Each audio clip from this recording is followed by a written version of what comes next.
Bienvenidos a Archivo Oculto, terror paranormal inexplicable. Te cuento que este canal de entretención está dedicado a relatar historias reales, algunas conocidas y otras contadas por los propios usuarios, sobre casos paranormales, terror, misterio, ufología y otros casos extraños. Prepárate un café o lo que quieras, apaga la luz, pero lo más importante, cierra la puerta de tu habitación. Estás en Archivo Oculto.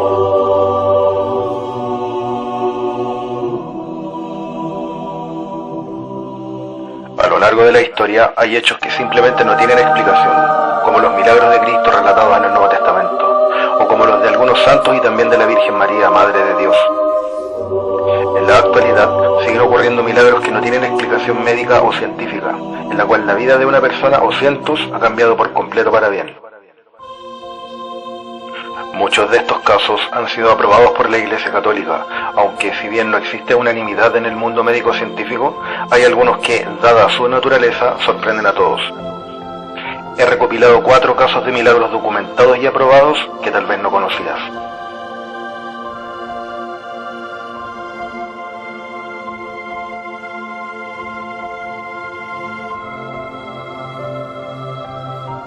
Uno de los milagros más fascinantes de la historia ocurrió en Calanda, España, en el año 1640, que fue atribuido a la Virgen del Pilar. Pero este milagro no fue como otros que he contado antes, fue inverosímil, y no obstante, hablamos de uno de los milagros mejor documentados de la historia del cristianismo. El milagro le aconteció a Miguel Juan Pellicer Blasco, quien según los libros parroquiales fue bautizado en Calanda el 25 de marzo de 1617 y que fue el segundo hijo de 8 hermanos.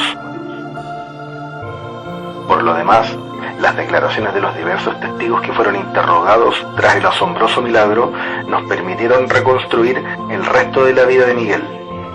Así sabemos que a los 19 años dejó Calanda, la actual Teruel en España, para irse a casa de su tío a trabajar en Castellón.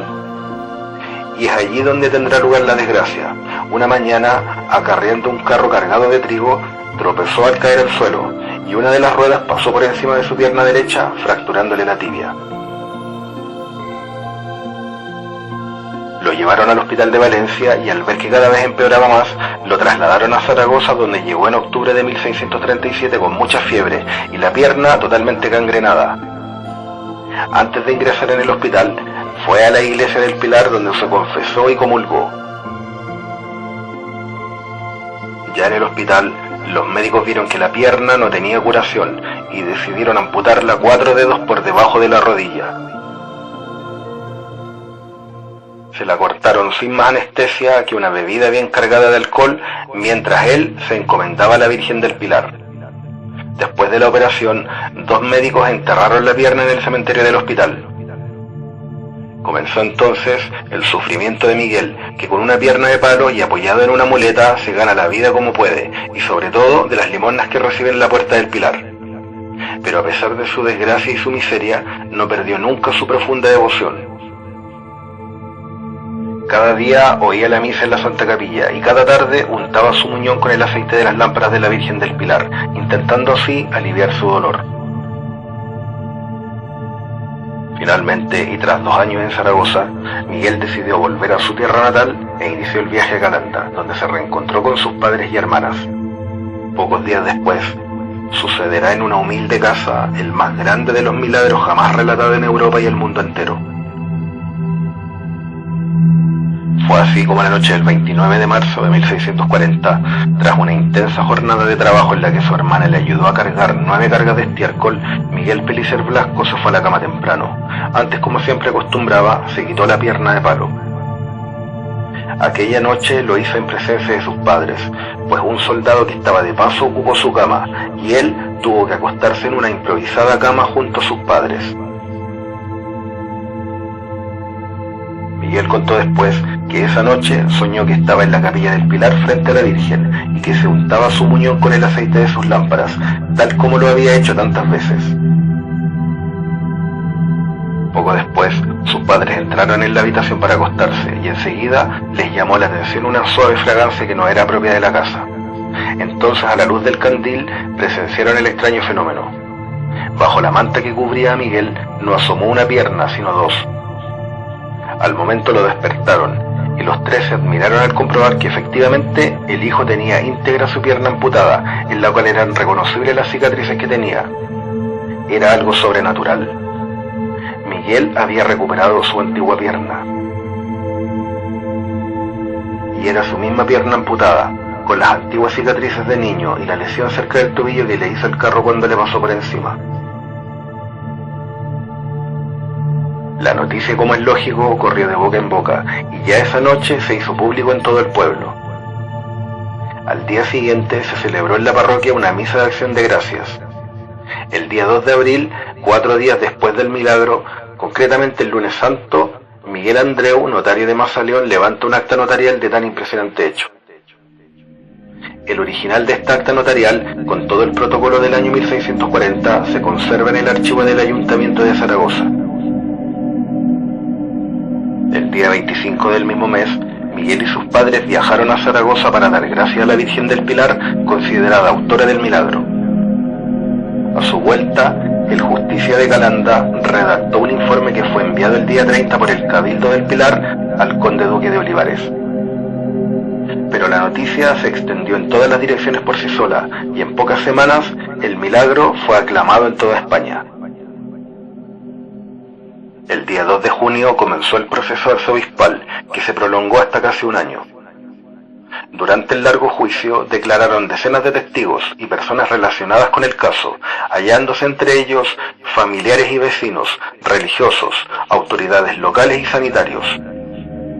Entre los últimos, llamó la atención el testimonio del cirujano Estanga, que fue quien amputó la pierna a Miguel, y el de su ayudante, el mancebo practicante Joan Lorenzo García, quien se encargó de enterrar el miembro. Todos ellos, sin excepción, dieron fe del misterio. La sentencia fue dictada por el arzobispo Pedro Alaolaza el 27 de abril de 1641 y celebrada con fiestas y fuegos artificiales. En la misma, que se conserva hoy, junto con el resto del proceso, en el Archivo del Pilar, se reconoce el caso como una obra operada de modo admirable y milagroso. A finales del siglo XVII comenzó la construcción en Calanda de un templo, el denominado Templo del Pilar, ubicado en la casa de Miguel Pellicer Blasco y dedicado a la Virgen del Pilar, a quien se le atribuyó el milagro. Donde antes se ubicaba la habitación de Miguel, en la actualidad hay una capilla en honor al milagro. Hoy en día resulta muy difícil de creer que este evento de carácter sobrenatural haya ocurrido realmente. Si bien hay crónicas de que efectivamente Miguel Pellicer Blasco perdió su pierna cuando joven, tal vez no se la amputaron, o quizás fue todo un malentendido o simplemente un engaño bien elaborado por los padres de Miguel. Y por lo mismo surge la interrogante: ¿fue realmente un milagro lo ocurrido la noche del 29 de marzo de 1640 en Calanda, España? Existen algunas hipótesis, pero lo cierto es que el milagro de Calanda fue aprobado por la Iglesia Católica local y difundió la devoción por la Virgen del Pilar. Les comparto en pantalla el link con la sentencia original del milagro de Calanda.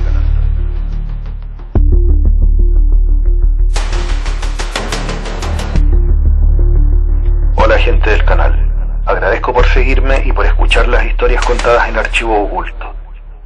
Apóyame con tu like o comparte este video con tus amigos, ya que con tu apoyo seguiré subiendo videos. Recuerda también que si has tenido alguna experiencia paranormal y quieres compartirla, me la puedes enviar al mail que está en pantalla o al Instagram. Ahora también en TikTok para que me sigas.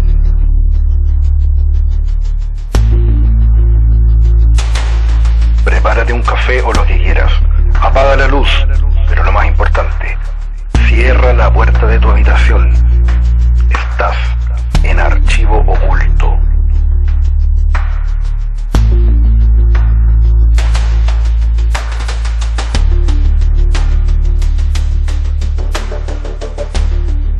Hay un caso documentado y aprobado de un milagro atribuido al santo peruano Fray Martín de Porres, conocido también como el primer santo mulato de América. En 1956, la vida de Antonio Cabrera Pérez Camacho cambió para siempre.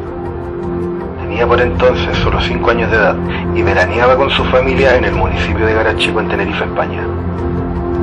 Travieso como era, mientras jugaba con otro niño a la pelota, en un momento el amigo de Antonio tiró la pelota sobre el techo de una casa en construcción y su reacción fue de temor, porque su padre lo iba a regañar. El pequeño Antonio le dijo que no se preocupara y acto seguido empezó a trepar por la muralla con la intención de recuperar la pelota, pero no lo logró.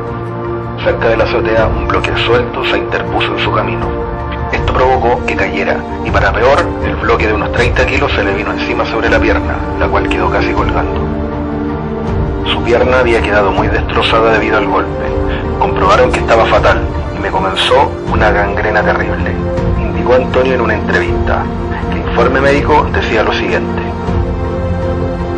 25 de agosto de 1956.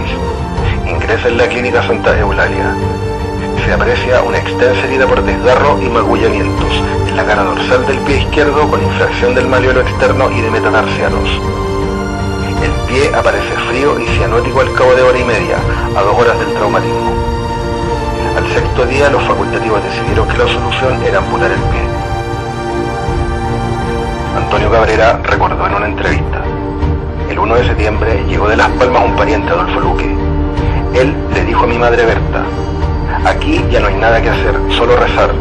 Soy muy devoto del Beato Martín de Porres, le tengo mucha fe. Quiero darte esta estampita porque lo único que queda es rezar. Pero la sorpresa vino después. Mi madre era una mujer bastante religiosa. Me puso la estampita en la pierna y pasó toda la noche llorando y rezando.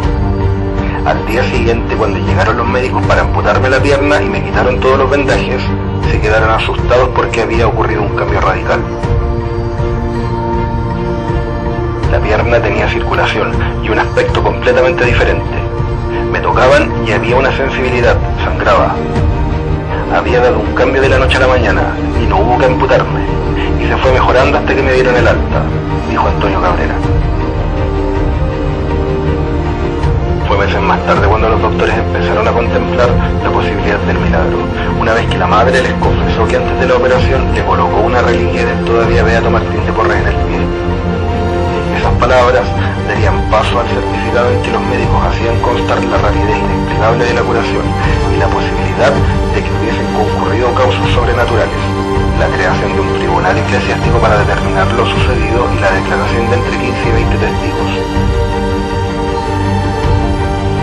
La recuperación de la pierna, que casi fue amputada, fue completamente milagrosa. A los 12 años, Antonio Cabrera incluso jugaba a la pelota. Respecto a la investigación eclesiástica, esto fue lo que dijo uno de los sacerdotes que investigó el caso. El tribunal nombró a 2 médicos de oficio para revisar el estado de la pierna. Se tomaron todas las declaraciones a máquina y luego se hacían 2 copias a mano. El proceso era muy riguroso. El testimonio de los médicos fue muy importante. Ellos atestiguaron que este caso sobrepasaba los conocimientos existentes desde el punto de vista médico. Pero no era solo un milagro, era el milagro, el que faltaba para completar la causa de canonización de un santo que terminó subiendo a los altares el 6 de mayo de 1962 en una ceremonia oficiada en el Vaticano por el Papa Juan XXIII.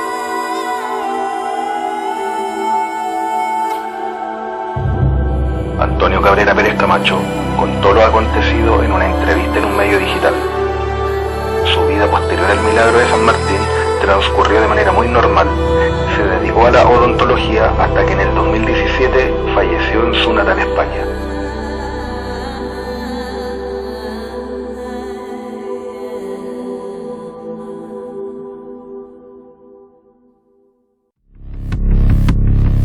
Dale like, comparte y comenta para seguir creciendo y subiendo videos. Y si te impactaron las primeras historias, prepárate, porque quedan 2 historias más en Archivo Oculto.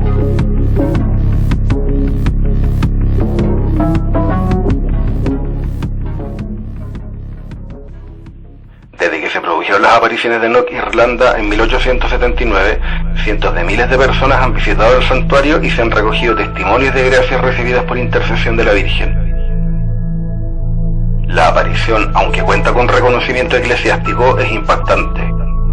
La tarde del 21 de agosto de 1879, en este pequeño lugar situado en la zona oeste de la isla, la Virgen María se apareció junto a San José, el Cordero y San Juan Evangelista a un grupo de 15 personas, entre las que había personas mayores, jóvenes y niños.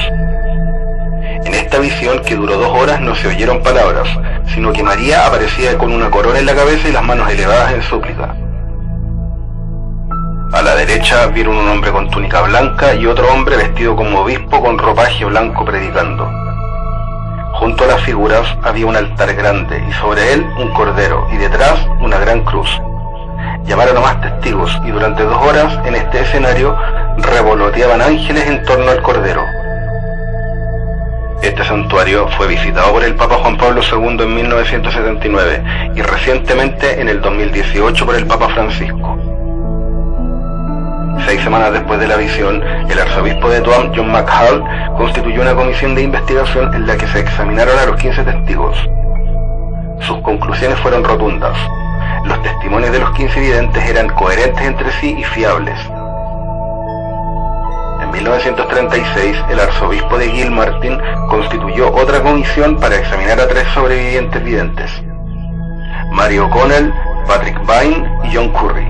Los 3 confirmaron sus declaraciones originales de 1879.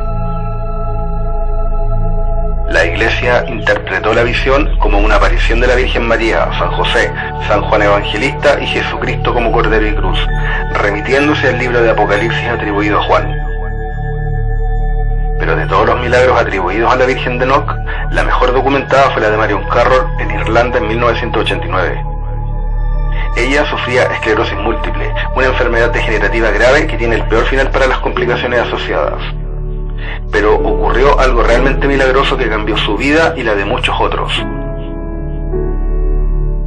Marion estaba completamente paralizada, tenía incontinencia doble, estaba ciega en un ojo y tenía muy poca vista en el otro ojo. No podía comer bien, no podía hablar bien, sus riñones estaban muy dañados y tenía epilepsia.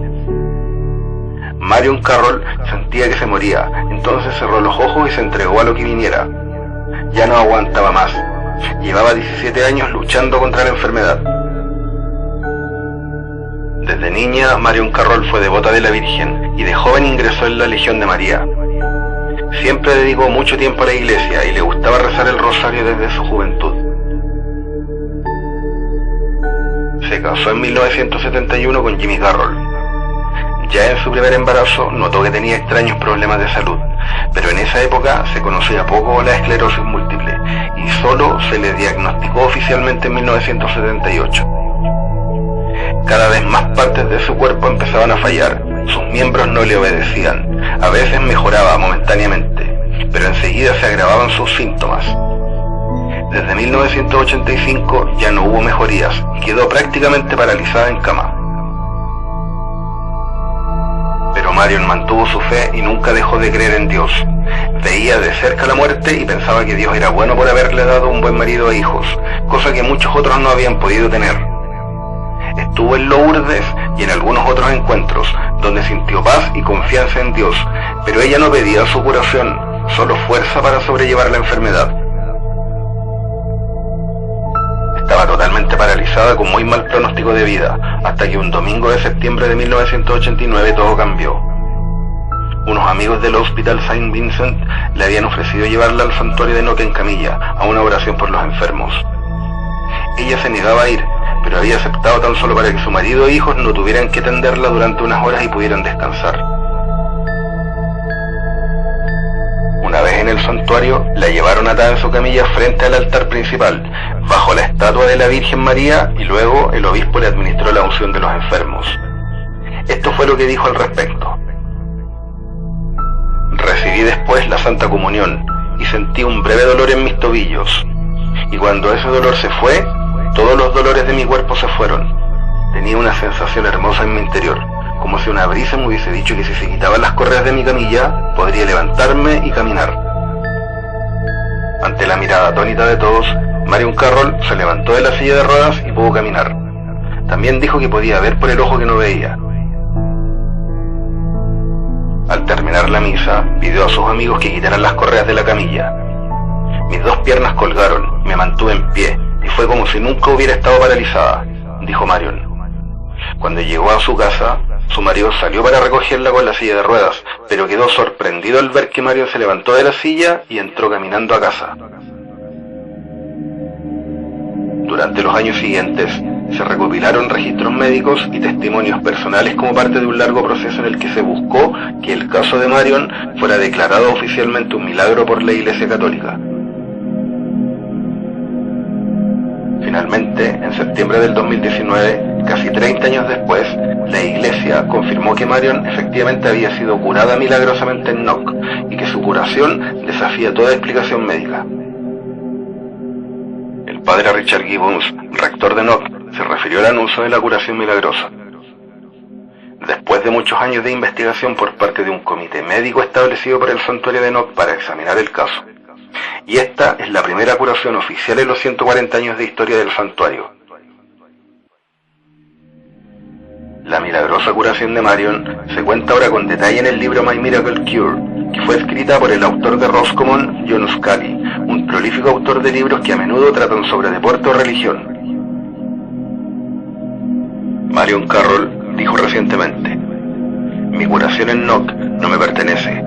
Este es un regalo especial para que la gente sepa que Jesús y María están allí". Actualmente, esta mujer de 68 años colabora activamente en su parroquia, cuida enfermos en el santuario mariano y también acompaña a los moribundos.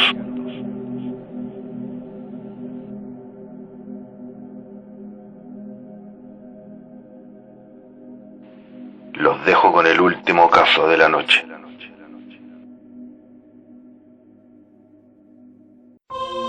Hay historias de santos que tenían habilidades milagrosas increíbles, como San Francisco de Asís, que conté en el episodio anterior. Pero hay un santo del que muy poco se conoce y que tenía varios dones, entre ellos el don de la sanación milagrosa, la bilocación, el don de la profecía o multiplicar cualquier comida que le ponían al frente. Pero el más impactante de todos, y que fue presenciado por cientos de testigos, fue el don de poder volar en el aire. El catolicismo considera la levitación como un fenómeno no ordinario que consiste en que un cuerpo se levanta sobre la tierra manteniéndose en el aire sin apoyo natural. Se conoce de más de 200 santos que experimentaron levitación, entre ellos el Padre Pío o el Padre jesuita Giovanni Sala, pero definitivamente el más recordado por la cantidad de levitaciones fue José de Copertino. José María de Sa nació el 17 de junio de 1603 en el pequeño pueblo italiano llamado Copertino. Sus padres eran muy pobres. El niño vino al mundo en un pobre cobertizo pegado a la casa porque el papá, un humilde carpintero, no había podido pagar las cuotas que debía de su casa y se la habían embargado. A los 17 años pidió ser admitido en la orden franciscana, pero no fue aceptado. Pidió que lo recibieran en los capuchinos y fue aceptado como hermano lego, pero después de 8 meses fue expulsado porque era en extremo distraído. Dejaba caer los platos cuando los llevaba en el comedor, se le olvidaban los oficios que le habían asignado. Parecía que estaba siempre pensando en otras cosas. Por no cumplir bien con sus deberes tuvo que dejar el convento. Al verse desechado, José buscó refugio en la casa de un familiar que era rico, quien declaró que este joven no era bueno para nada y lo echó a la calle. Se vio entonces obligado a volver a la miseria y al desprecio de su casa. La mamá le rogó insistentemente a un pariente que era franciscano para que le recibiera al muchacho como mandadero en el convento de los frailes. Ocurrió entonces que en José se obró un cambio que nadie había imaginado.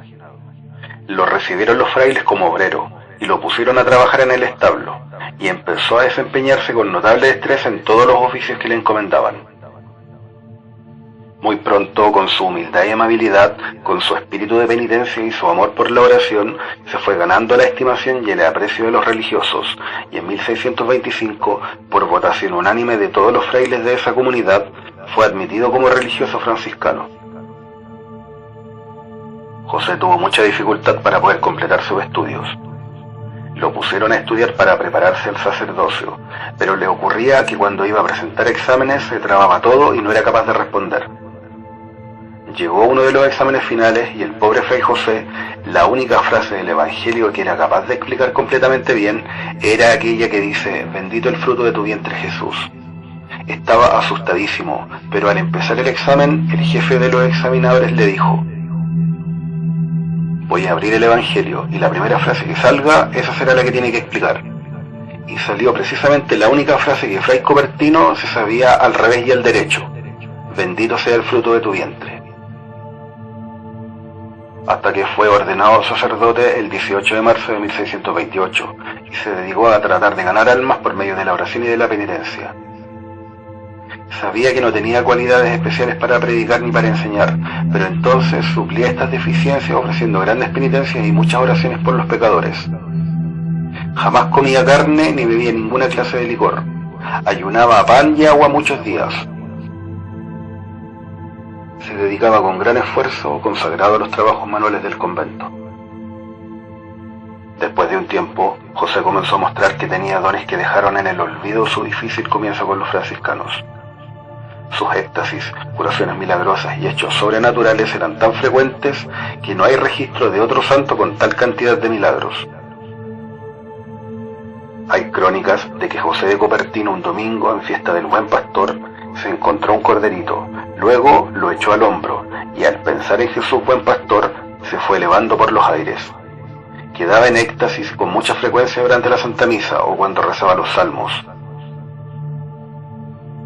Durante los 17 años que estuvo en el convento de Grotela, sus compañeros de comunidad lo observaron 70 veces en éxtasis. El más famoso ocurrió cuando 10 obreros deseaban llevar una pesada cruz a una alta montaña y no lo podían lograr. Entonces, Fray José se elevó por los aires con la cruz y la llevó hasta la cima del monte. Contaban en aquella época que cuando estaba en éxtasis lo pinchaban con agujas, le daban golpes con palos y hasta le acercaban a sus dedos velas encendidas y no sentía nada. Lo único que lo hacía volver en sí era oír la voz de su superior que lo llamaba a que fuera a cumplir con sus deberes. Cuando regresaba de sus éxtasis, pedía perdón a sus compañeros diciéndoles: excúsenme por estos ataques de mareos que me dan. Los animales sentían por él un especial cariño. Pasando por un campo se ponía a orar y las ovejas se iban reuniendo a su alrededor y escuchaban muy atentas sus oraciones. Las golondrinas en grandes bandadas volaban alrededor de su cabeza y lo acompañaban por varias cuadras. Como estos hechos tan raros podían producir verdaderos movimientos de exagerado fervor entre el pueblo, los superiores le prohibieron celebrar misa en público, ir a rezar en comunidad con los demás religiosos y asistir al comedor cuando estaban los otros allí. Un día llegó el embajador de España con la esposa y mandaron a llamar a Fray José para hacerle una consulta espiritual. Este llegó corriendo, pero cuando ya iba a empezar a hablar con ellos, vio un cuadro de la Virgen que estaba en lo más alto del edificio y dando su típico pequeño grito, se fue elevando por el aire hasta quedar frente al rostro de la sagrada imagen. El embajador y su mujer contemplaban emocionados semejante evento que jamás habían visto. El santo rezó por unos momentos, luego descendió suavemente al suelo y, como avergonzado, subió corriendo a su habitación y ya no bajó más en ese día. También hay crónicas que en Osimo, Italia, donde el santo pasó sus últimos años, un día los demás religiosos lo vieron elevarse hasta una estatua de la Virgen María que estaba a 3,5 metros de altura y darle un beso al niño Jesús, y allí, junto a la madre y el niño, se quedó un buen rato rezando con intensa emoción, suspendido por los aires. El día de la Asunción de la Virgen del año 1663, un mes antes de su muerte, celebró la última misa, y estando celebrando, quedó suspendido por los aires como si estuviera con el mismísimo Dios en el cielo. Muchos testigos presenciaron este increíble acontecimiento. El Papa Benedicto XIV, que era muy riguroso al aceptar milagros, estudió cuidadosamente la vida de José de Copertino y declaró una vez: todos estos hechos no se pueden explicar sin una intervención muy especial de Dios.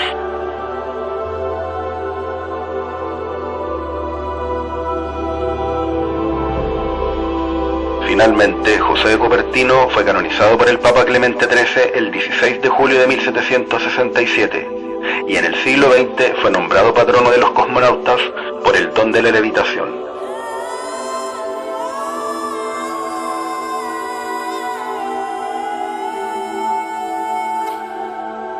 Mi intención no es imponer una creencia o poner en duda los milagros atribuidos a la fe cristiana. Yo simplemente doy a conocer estos casos. Algunos son realmente impactantes. Y recuerda que la última palabra la tienes tú.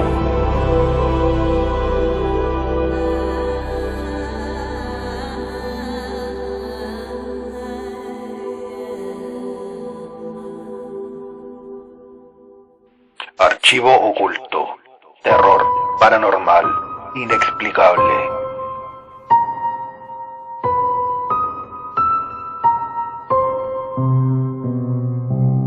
Ayúdame a crecer dándole like al canal, suscríbete o comparte este video. Si quieres contarnos tu experiencia, puedes escribirme por correo a archivooculto236@gmail.com o por mensaje privado al Instagram del canal.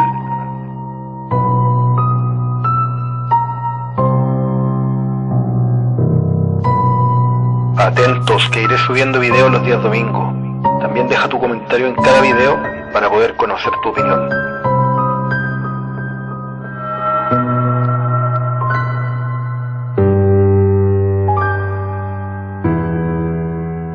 Y recuerda, por favor, no te asomes por la ventana. Que alguien te mira en la oscuridad.